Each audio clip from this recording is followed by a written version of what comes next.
Madame, Monsieur, bonjour, bienvenue dans 52 minutes avec Savoie, plus de souvenirs que si elle avait 1000 ans. Pour paraphraser Baudelaire, c'est la voix de l'histoire, des conquêtes, des chutes, des paradis perdus, des fastueux mythiques, des mythes fastueux, celles des joies et des célébrations, des pleurs et des gémissements des exilés, des empires, des routes, de ces vies de Grenade, de Fès, de Jérusalem, de Salonique et de Constantinople, du déracinement, des retrouvailles. Savoie est le lieu magique et improbable où se rencontrent le sacré et le profane, les religions, les cultures et les civilisations. Son chant est le répit du guerrier, celui qui couvre le ferraillement sinistre des sabres et des épées, les détonations des armes et les coups de canon. Savoie est celle de la paix, de l'espoir de paix, de tous les espoirs, de tous les rêves. La voix mêlée, puissante, cristalline, chaleureuse, soyeuse, apaisante et ensorceleuse d'une femme du XXIe siècle qui transcende le temps, l'espace, les frontières, les cultes et les cultures. Une femme qui croit au miracle et sa voix est la plus belle preuve de leur existence. Une voix qui se balade et vagabonde avec la même passion et la même virtuosité entre les mélodies séfarades, les chants médiévaux, les répertoires contemporains, les cantigas de Santa Maria, les noubas et les chants judéo-arabes. Une voix qui incarne toute la Méditerranée et qui s'aventure bien au-delà. Notre invitée d'aujourd'hui est Françoise Atlan, une des plus grandes et des plus authentiques interprètes des chansons traditionnelles du bassin méditerranéen, chanteuse, compositrice, chercheuse en ethnomusicologie, enseignante de piano et de chant, une artiste capable de chanter et de composer aussi bien en arménien, en azéri, en espagnol, en italien, en arabe qu'en hébreu.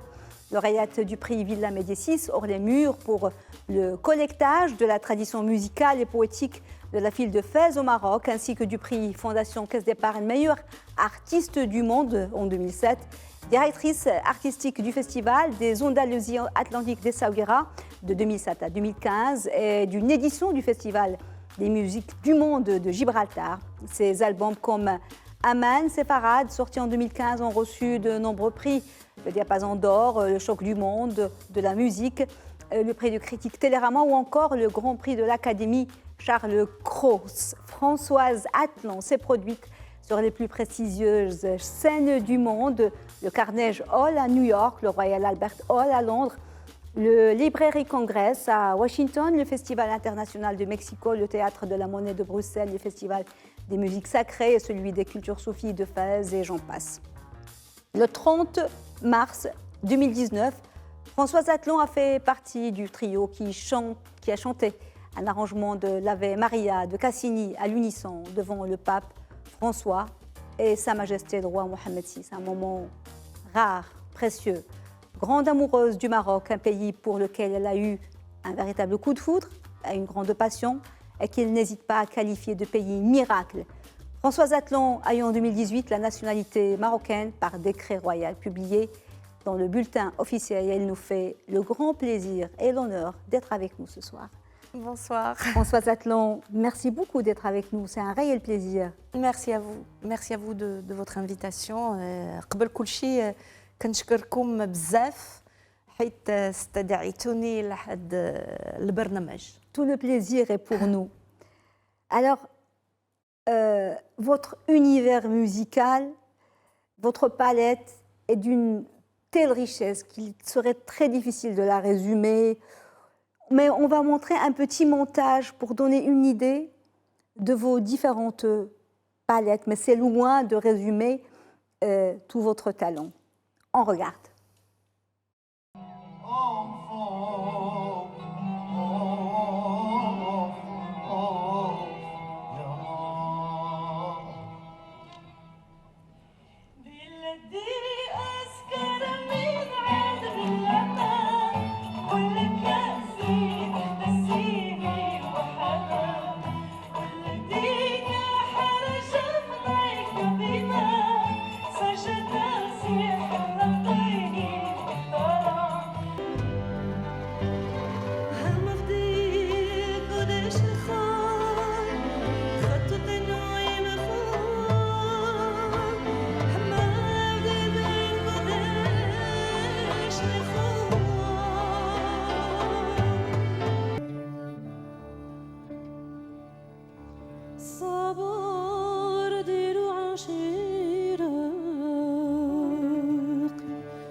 Ça donne la chair de poule.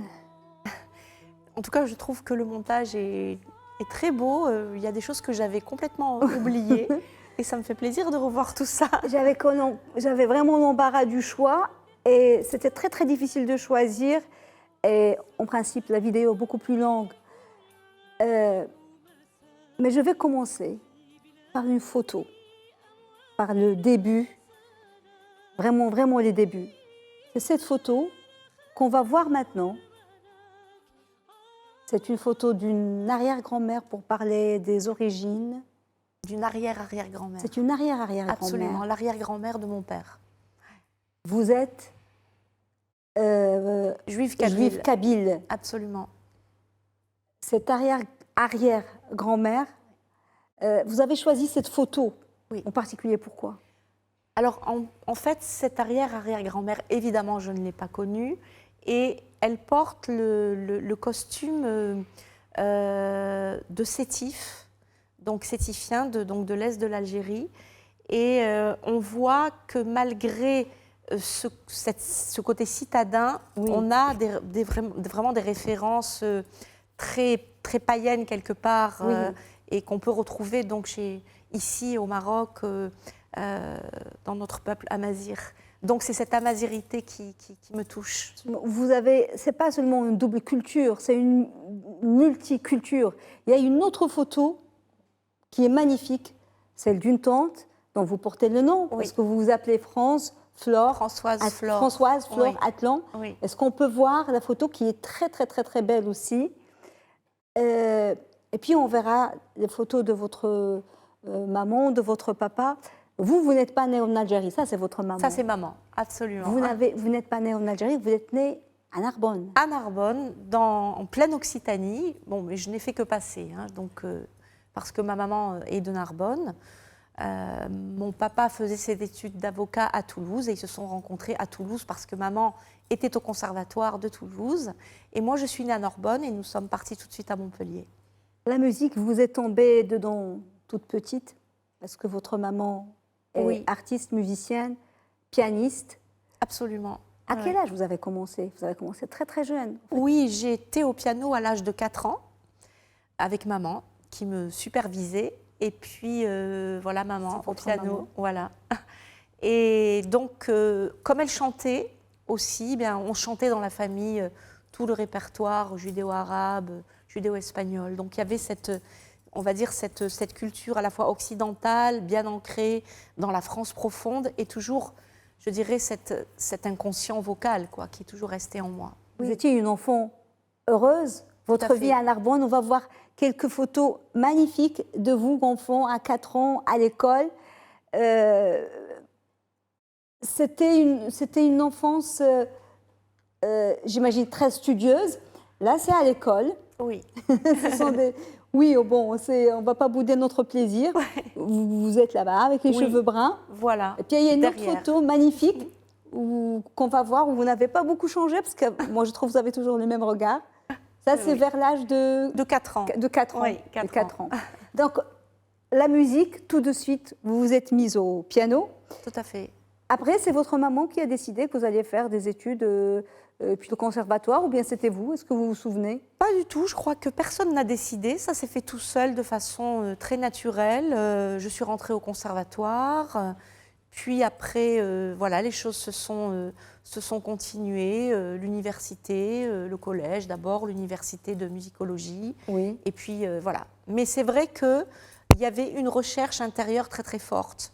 Je crois que quand on choisit un métier quel qu'il soit, bon, c'est vrai que normalement, j'ai fait mes études de musicologie et j'ai été professeure. C'est-à-dire que j'étais aussi, enfin mon père insistait vraiment, Oui. et je le remercie aujourd'hui, pour que j'ai un vrai métier quand même, c'est-à-dire être fonctionnaire. Mais c'était le répertoire au départ classique, lyrique? Absolument. Alors en fait, je n'ai travaillé ma voix que très tardivement, parce que je chantais de façon naturelle, mais j'étais vraiment dans des études de piano très sérieuses, puisque j'ai eu mon premier prix de piano. Et puis à côté, quand même, pianiste, c'est quand même pas très sérieux. Donc j'ai fait des études de musicologie à un niveau très poussé, puisque j'ai eu le CAPES, puis l'agrégation. Oui. Et donc j'ai enseigné d'abord en collège et au lycée. Et à ce moment-là, ma carrière a commencé de façon parallèle. Là, c'est la période lyrique. Là, c'est la période lyrique, absolument. C'était il y a pas mal de temps. La rencontre avec Maurice Ohana, dont on va voir la photo, un grand musicien, un grand compositeur, c'était un tournant. Comment il vous a convaincu de changer de cap et de vous diriger vers les musiques et les chants anciens? Alors en fait, tout a commencé lors d'un cours de direction musicale à la fac. Et on nous a demandé de chanter un chant chacun. Et j'ai chanté un chant en hébreu et le professeur m'a dit « Écoute, tu devrais travailler ta voix ». Donc j'avais 22 ans, j'étais encore très pianiste avec une idée Oui. d'être une grande pianiste. Oui. Et il m'a dit « Écoute, Maurice Ohana, nous allons enregistrer les cantigas de Maurice Ohana, donc, qui est un compositeur juif de Gibraltar.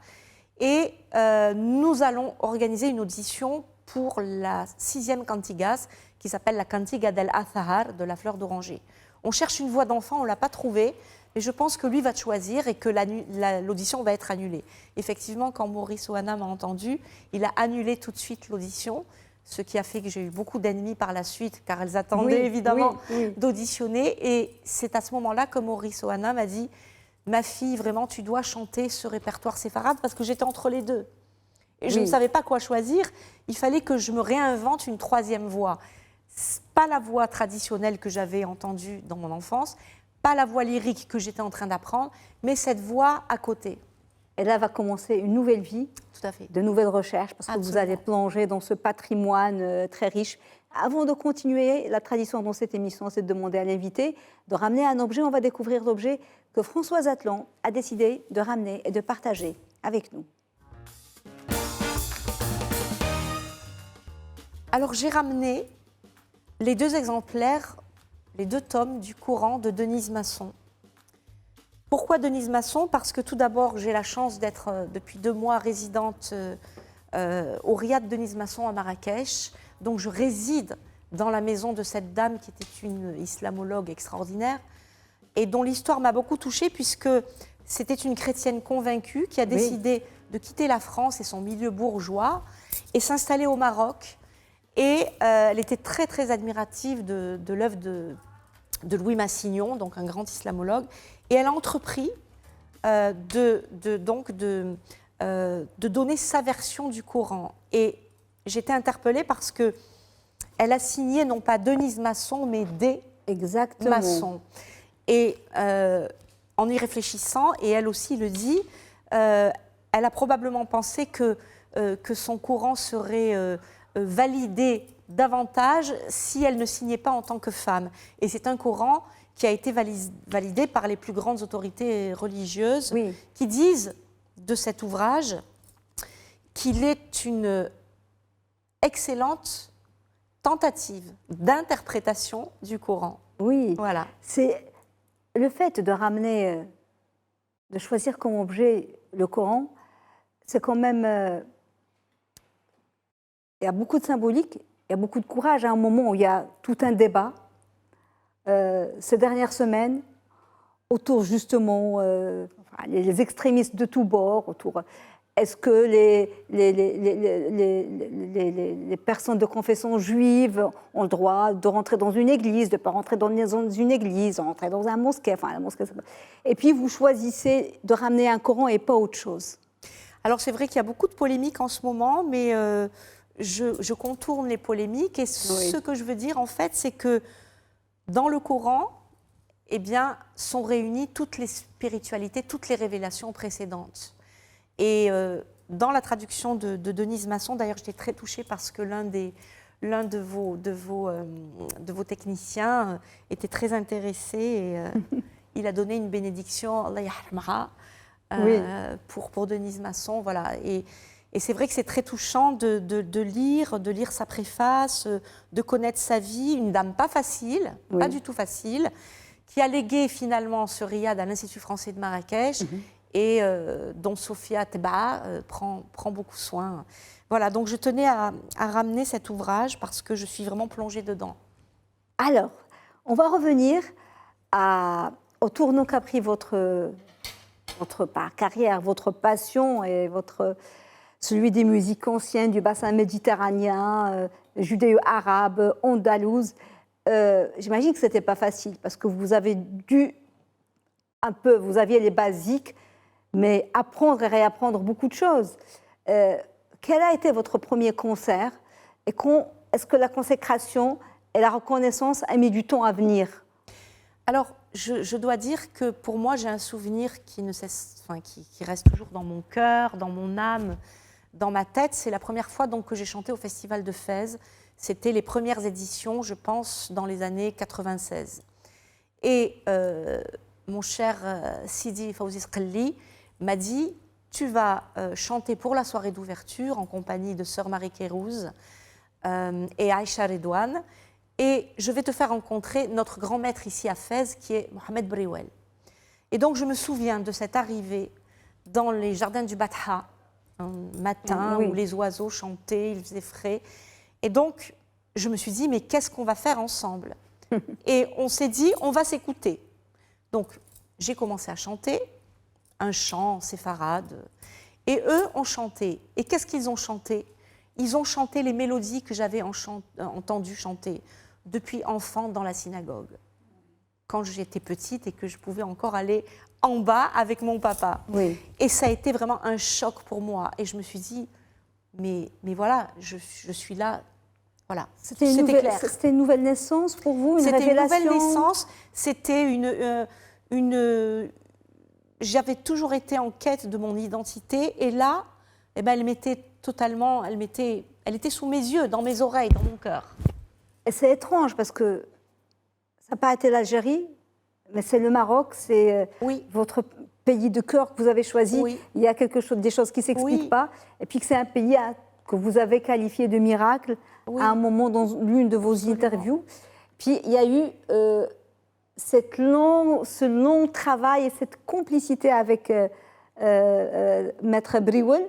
Là, on vous voit avec, là, ça c'est pas avec Dieu, après on va voir avec Maître Briouel. Ça c'est au festival. Ça c'était à la dernière édition du Festival de musique sacrée. Et justement, c'est très intéressant parce que derrière, on a les chanteurs. Moi, je chante ce fameux chant Bibilouya en hébreu, et dont l'air est le même que celui du Qaddam Jdid. Donc voilà. Que vous a apporté Briouel, qui est lui-même disciple de Raïs, le grand maître du Rabab? Il m'a apporté beaucoup. Il m'a apporté tout d'abord l'humilité, la sensation de devoir toujours apprendre parce que lui-même est quelqu'un de très humble, le travail, la persévérance et peut-être une manière de travailler aussi qui n'était pas la mienne au départ, parce qu'en tant que musicienne occidentale, lorsque j'ai eu ce fameux prix Villa Médicis sur les murs en 98 pour le collectage de la tradition Allah avec la tradition juif de Fès, je suis arrivée avec, on va dire, mon enregistreur, mon papier musique, et il m'a dit, Shnohada, tu enlèves ça et tu écoutes et tu répètes. Alors là, on pose le cadre immédiatement. Ça a pris du temps. Ah, c'était pas, voilà, on vous voit en pleine séance de travail. C'était pas 2 ou 3 ou 4 mois. Ça a duré combien à peu près? Combien de temps? Ça a duré une année pour. Mais en fait, c'était un côté de moi que j'avais, mais qui était très enfoui. Ce côté d'apprentissage. Bon, c'est vrai que j'ai l'oreille absolue, donc j'avais beaucoup de facilité.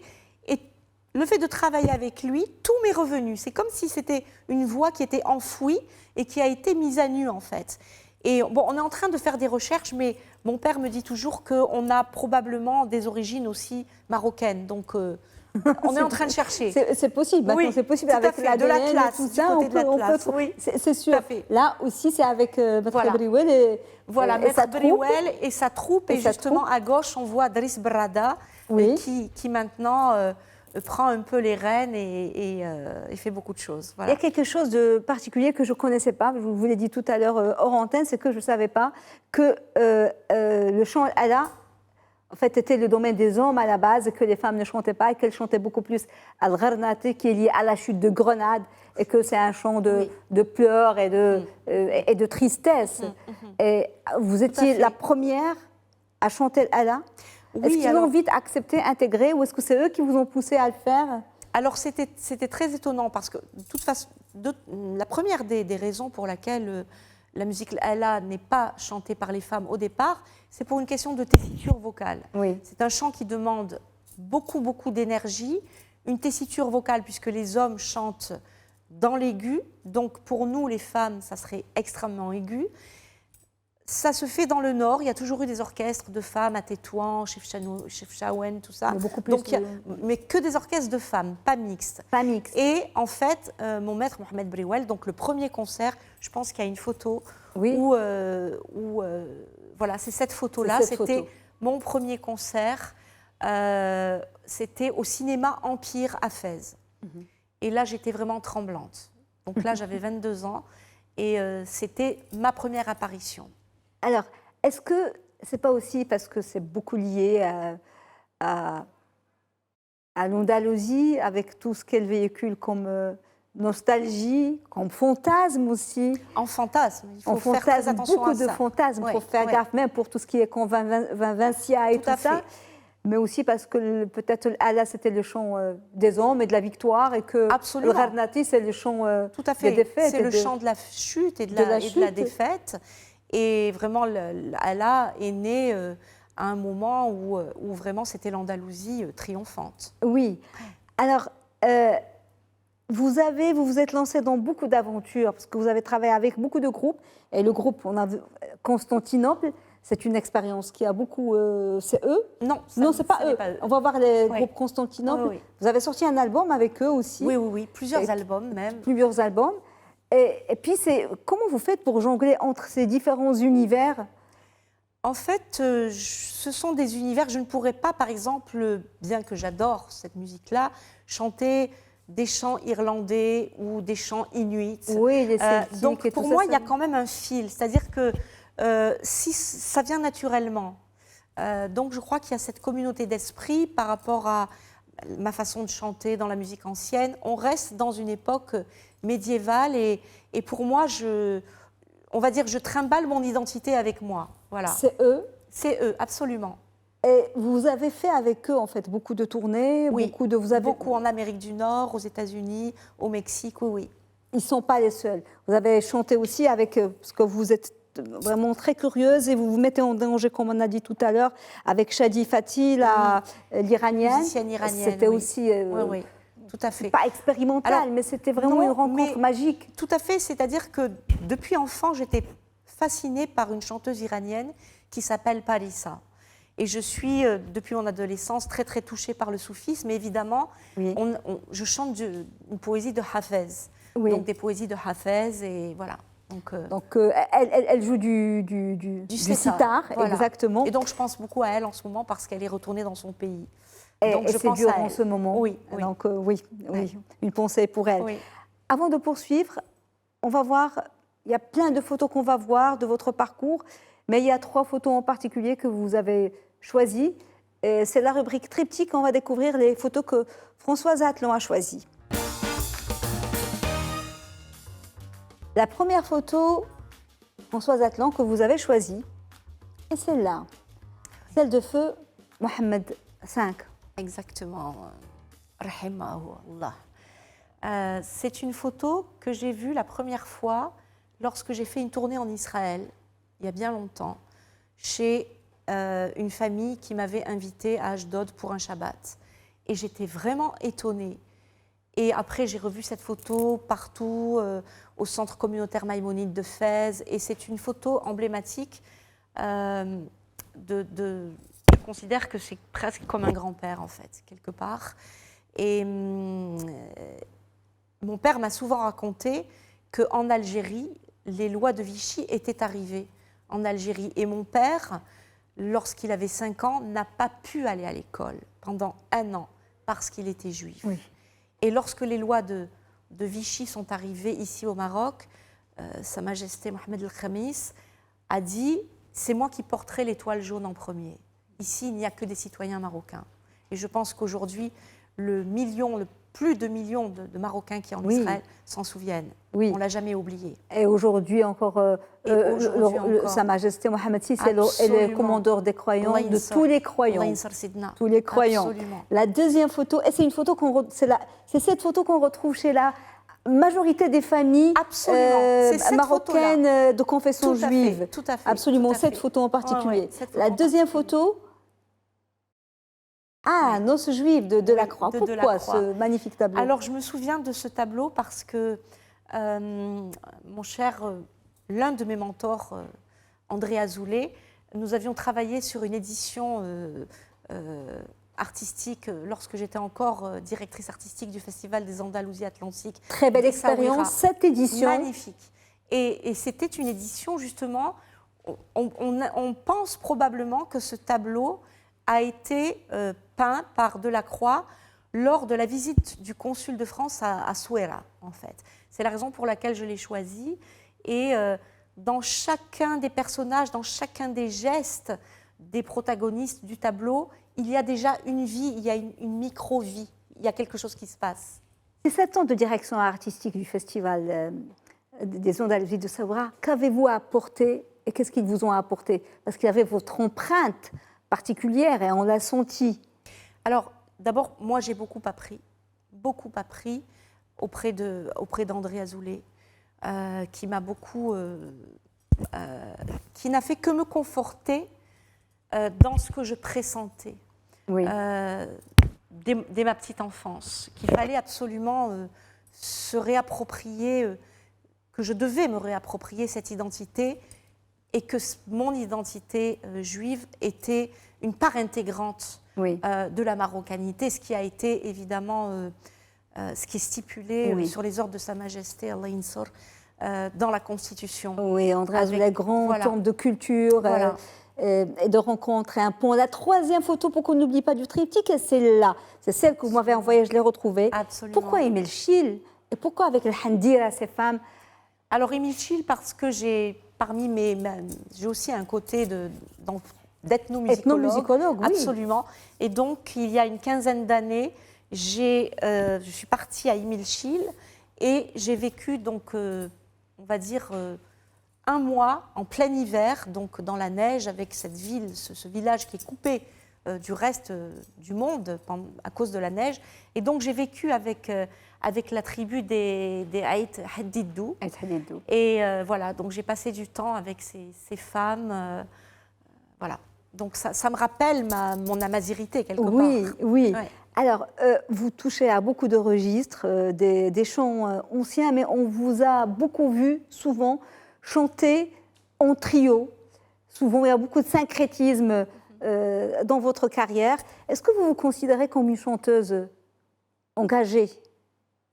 Tout dépend ce qu'on entend par engagée. Moi, ce que j'entends par engagée, alors, pas d'engagement. Je crois que déjà, chanter, c'est déjà un engagement. Oui. Déjà. Et je suis engagée pour l'amour, oui. On va dire ça. Pour l'amour, oui. Pour la paix, vous êtes une éternelle optimiste. Pour la paix, absolument. Je suis optimiste. Les accords d'Abraham, si je puis dire, avec toute l'humilité que je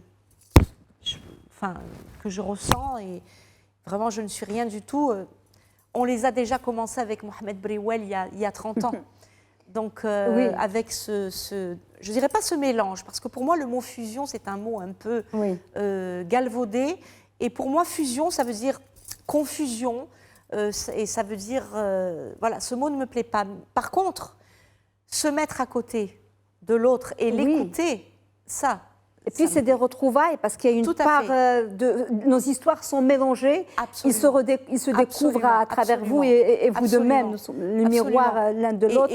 Et j'aime à répéter en fait ce qu'André Azoulay dit très très souvent. Mais lorsque j'entends le adhan, je ne peux pas imaginer que j'ai pas une part de musulman en moi. Oui, oui. Donc ça c'est un discours qui tient depuis toujours et alors, que j'avoue j'ai intégré parce que j'avais un questionnement par rapport à ça et vraiment il m'a apporté beaucoup de réponses. Et il continue. Il continue. Votre histoire avec le Maroc, c'est une véritable histoire d'amour, vraiment, parce qu'il vous a choisi et vous l'avez choisi. Mais est-ce que vous vous sentez beaucoup plus proche de la ville de... Là, c'est une photo avec... Alors, je me souviens de ce moment, c'était après l'attentat d'Argana.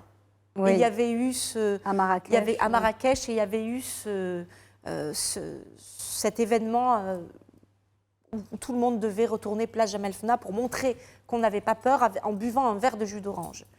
Et voilà. Et donc je devais être pleine de peinture, on ne la voit pas ici, de peinture jaune, enfin voilà, ça avait été... Le problème aujourd'hui, c'est qu'on montre ce qu'on nous montre, ce qu'on médiatise souvent, c'est que les mauvais exemples, les exemples de conflits, d'incompréhension, alors que des exemples comme votre aventure avec Maître Briouel et puis d'autres, il y a la vôtre, il y en a plein d'autres aussi qu'on devrait raconter, qui ne sont pas peut-être aussi mis au devant de la scène, parce que ce n'est pas des artistes, mais c'est des gens simples, mais qui vivent ça au quotidien. Mais moi, j'apprends vraiment mon expérience avec les gens d'Imilchi, mon expérience avec les gens de la Médina, comme j'en ai actuellement, puisque je reste cloîtrée dans le vortex que constitue le riad de Denise Masson. J'apprends tout le temps, et j'espère rester une apprenante et être toujours sur le chemin. Alors, vos racines, votre héritage, les traditions, vous y tenez parce que ça vous nourrit aussi. Et on voit que quand vous êtes à Fès, par exemple, vous m'avez envoyé des photos que j'ai adorées. Vous allez au pèlerinage, visiter des saints, allumer des cierges. Vous êtes aussi, forcément, en côtoyant Fawzi Sqali ou d'autres personnes comme ça, un peu soufis. Obligé, il y a beaucoup de chants soufis aussi que... Absolument. Nous, dans notre tradition judéo-marocaine, Dieu, c'est Allah. Donc Allah, c'est Dieu. Oui.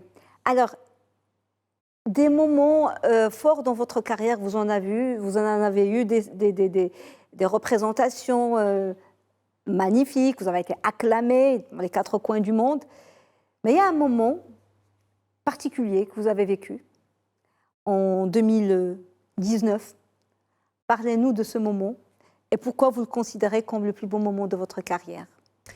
Alors en fait, c'était lors de la visite de Sa Sainteté le Pape dans les pays arabes, puis il est venu au Maroc et j'avais été contactée pas mal de temps avant pour me dire voilà, il y aura un concert pour la venue du Pape au Maroc. Et puis plus de nouvelles. Et puis à peu près au début du mois de mars, donc je me demandais qu'est-ce qui va se passer. On m'annonce de façon, on va dire, successive que le concert aura lieu à telle date et que Sa Majesté sera présent. Et donc, on ne s'est pas du tout préparé à cette aventure-là.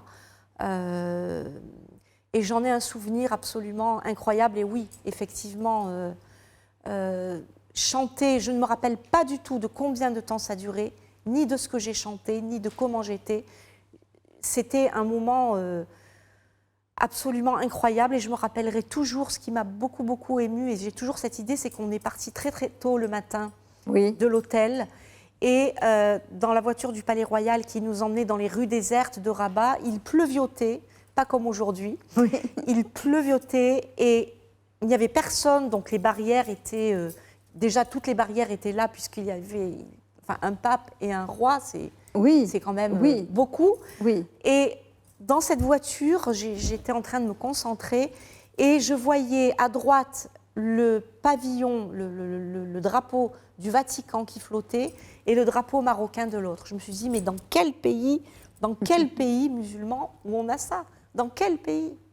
Et voilà, j'étais déjà prête à chanter avec ça. C'était un moment très, très, très intense, déjà pour l'auditoire, pour nous, et j'imagine que ça devait être quelque chose d'exceptionnel pour le trio qui était sur scène, parce que vous avez chanté aux côtés du muezzin, j'avais son nom, Smahi. Et on va écouter un petit extrait pour le plaisir, parce que c'est vraiment sublime.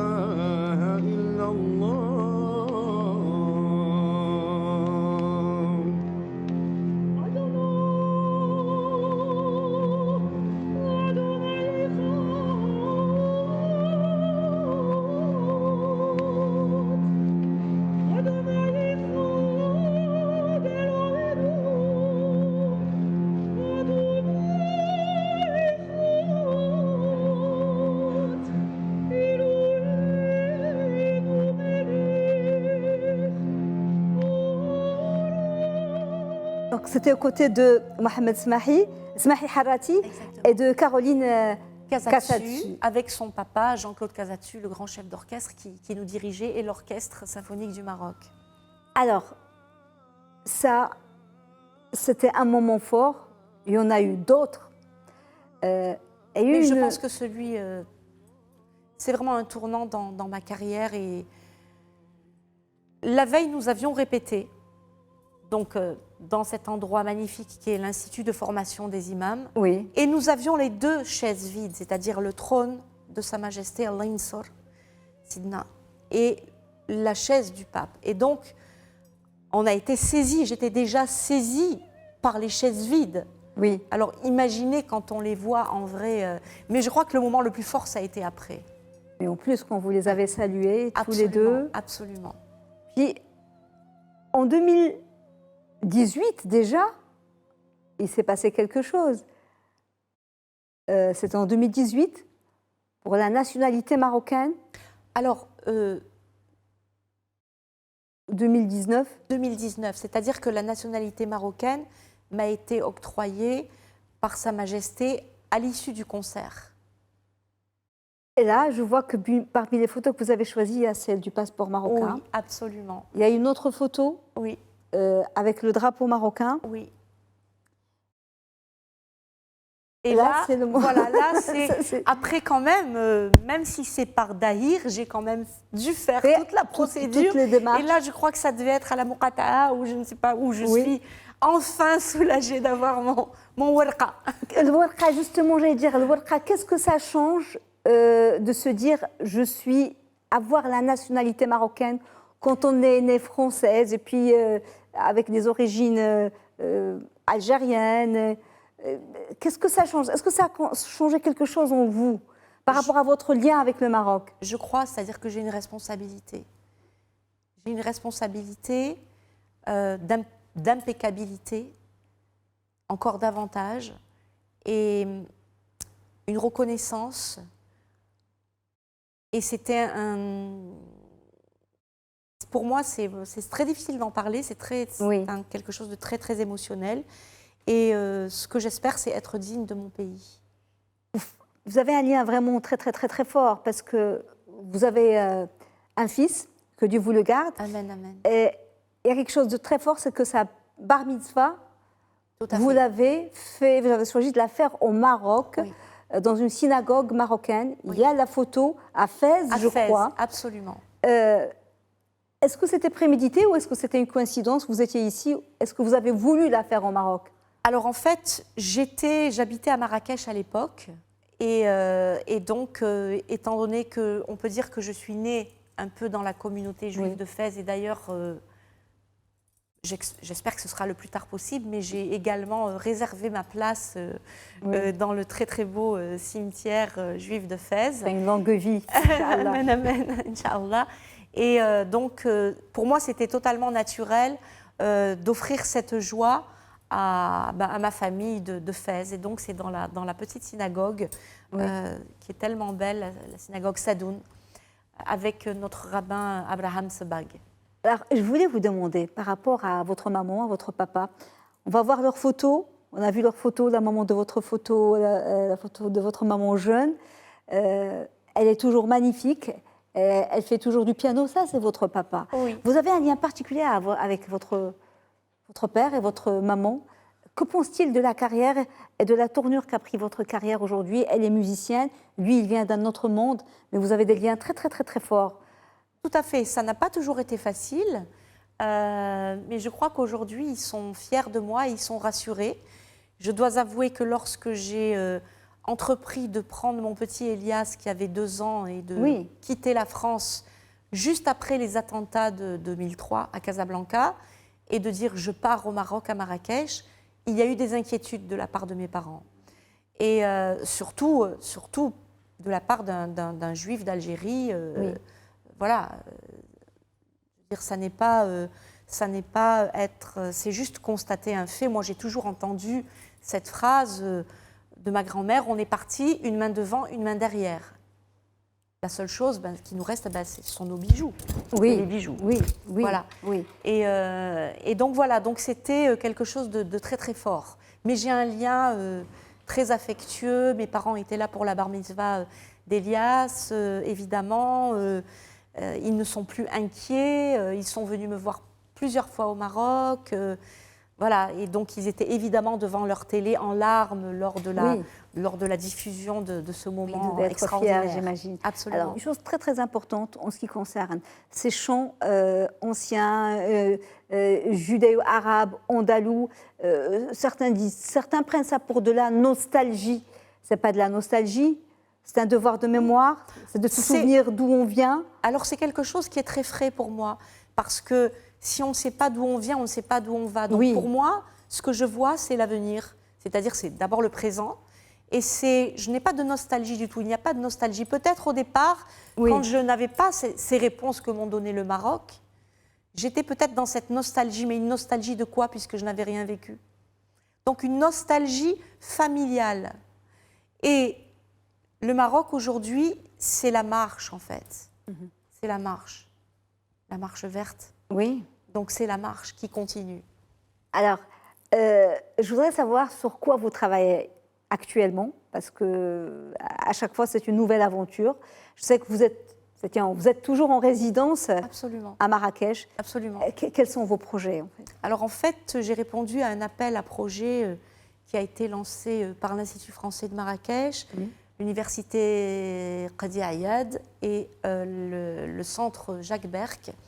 C'était un appel à projet sur le fait religieux, religion et interprétation. Donc j'ai été lauréate dans la section musicologie et j'ai voulu travailler sur les liens qui existent entre spiritualité soufie, kabbale, dans le sud du Maroc, parce qu'on avait une grande tradition kabbalistique dans le sud du Maroc, en particulier dans le Sous Massadra, et également dans la chrétienté, puisque je me suis aussi rendue au monastère de Notre-Dame de l'Atlas à Midelt. Oui, qui sont... c'est la continuité, c'est les moines de Tibhérin. Exactement.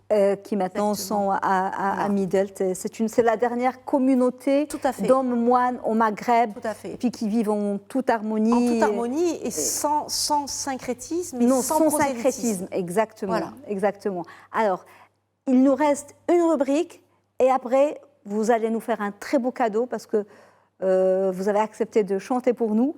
Mais on va voir la dernière rubrique, celle du chef-d'œuvre. On va découvrir les chefs-d'œuvre, si on avait 3, je crois qu'on en a gardé 2, que Françoise Atlan a choisi de partager avec nous. Le premier chef-d'œuvre, c'est un morceau musical. On va l'écouter et vous allez nous dire pourquoi.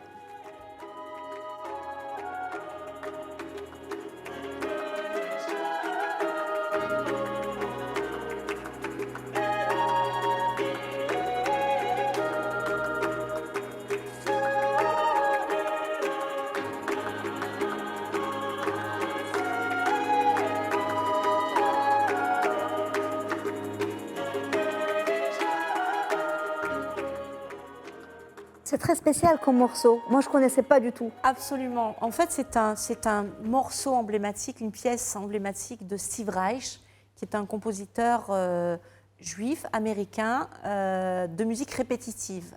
Donc, on a Philip Glass aussi, qui est très, très connu. Et donc, c'est une espèce de musique de trance. Et là, et dans ce cas-là, c'est très intéressant de voir que c'est un compositeur qui avait absolument aucune conscience de son identité juive. Et il a écrit cette pièce qui s'appelle Tehillim. Et les Tehillim, ce sont les psaumes de David en hébreu. Et évidemment, il s'est réapproprié, donc c'est chanté en hébreu, il y a 4 voix de femmes et un ensemble de percussions absolument incroyable. Et c'est cette sensation de transe, de quelque chose qui ne cesse pas, ça commence et 20 minutes après, ça termine. Mais ça ne cesse pas. Donc ça m'a vraiment fait rappeler, c'est comme une espèce de dhikr quelque part. Oui, est-ce que vous avez déjà chanté? Non, mais c'est mon rêve. Ah oui. Absolument. J'imagine que c'est difficile à chanter? Non, mais peut-être que l'occasion ne s'est pas présentée, mais Inch'Allah, j'espère le faire. Ok. Alors, le deuxième chef-d'œuvre que vous avez choisi? Alors, je dois quand même citer ma source. J'ai un ami que j'aime beaucoup, qui est le grand Abdeltef Ben Abdallah, qui possède, entre autres, le restaurant Dar Zellige et Dar Sharifa. Et j'ai été invitée à un couscous absolument somptueux. Et donc voilà, je voulais le partager avec vous, évidemment. Ouais, c'est un plat magnifique. C'est mon plat préféré. Alors, bon, c'est le plat préféré des Français oui, aussi. Mais j'ai pensé à ça après. J'ai dit, mais non, mais non, ça fait pas je l'aime cliché. quand même. Oui, voilà. Il est magnifique. Alors, vous allez nous donner ce beau cadeau et vous allez nous chanter un chant de votre choix. Vous allez nous chanter quoi et pourquoi celui-là plutôt qu'un autre? Alors en fait, j'étais inspirée par le dos du premier tome du Coran de Denise Masson qui dit « Chacun d'entre vous ne souhaiterait-il pas posséder un jardin planté de palmiers et de vignes, où coulent les ruisseaux et qui contiendrait toutes sortes de fruits ?» Alors évidemment, ça m'a inspiré un poème de Ibn Khafadja du XIIe siècle, le poète andalou des fleurs et des jardins, et je vais chanter sur l'Andalousie, donc un mawel. Puis j'enchaînerai avec ce fameux chant emblématique qu'on chante pour la fête de Pessah, Bivilouya, et qui en fait est sur le même air que le Qaddam Jdid, qui est un morceau isolé dans la Nouba. Ya Ahl al-Andalousie,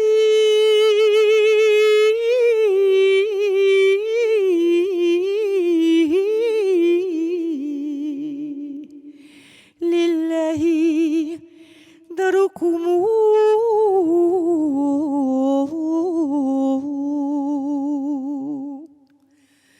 ya Ahl al-Andalousie,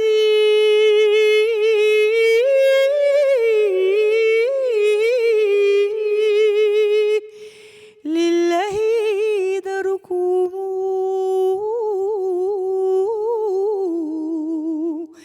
ma'un wa dhillun, ma'un wa dhillun wa ashjarun wa anharun.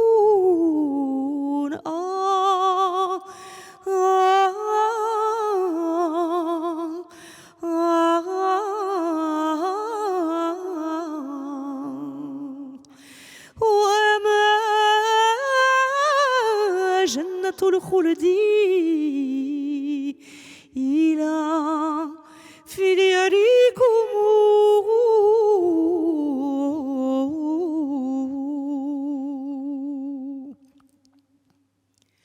بذهيلو يا تانومي مترايم بذهيلو يا تانو مترايم على خمامانيا بني خوريم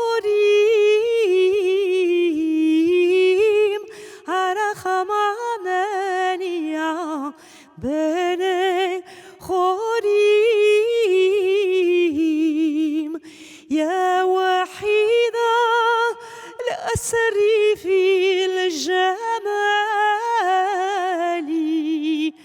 يا وحيد الأسر في الجمال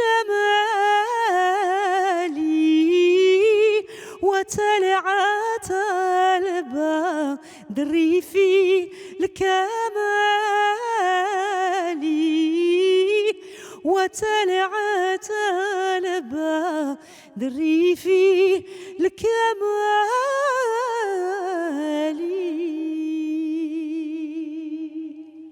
Merci beaucoup Françoise Atlan pour ce Merci à beau vous. cadeau qui Merci nous à fait vous. voyager dans le temps, dans nous-mêmes, qui nous transporte. Merci d'avoir été avec nous, merci un d'avoir plaisir. partagé avec nous tant de choses intimes et précieuses, nous avoir permis de vous connaître d'un peu plus près. Merci Et infiniment à vous. à très bientôt et bon Inch'Allah. séjour au Maroc. Barakallahu fika lalla. Merci beaucoup Inch'Allah. Françoise Atlan. Merci beaucoup. Merci. Merci.